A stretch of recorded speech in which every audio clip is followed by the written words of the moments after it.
Call দিয়েছেন ভাইয়া? জি, আমি প্রথম আলো বিল্ডিংয়ের নিচে আছি। আমি কোথায় আসবো ভাইয়া? যাবেন কোথায় ভাইয়া? ভাইয়া, আপনি তো নিশ্চয়ই আমার কণ্ঠ শুনে বুঝতে পেরেছেন যে আমি লেডি রাইডার। আপনার কোনো আপত্তি নেই তো?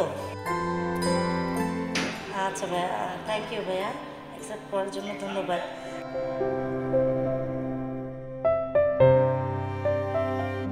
এখন যে ভাইয়া ফোন দিলেন, উনি যেমন বললেন, না আপু আমার কোনো আপত্তি নেই, আপনি আসতে পারেন।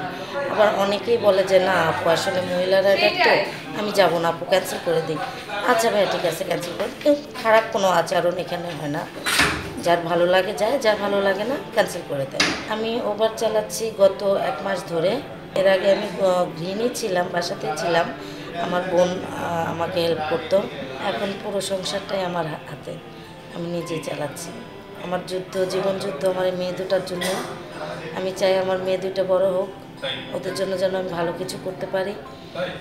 আল্লাহ তাআলা যেন আমাকে সেই ক্ষমতা দেন, আমি যেন ভালো একটা কাজ পাই এবং আমার মেয়েদের ভবিষ্যৎ গড়তে পারি।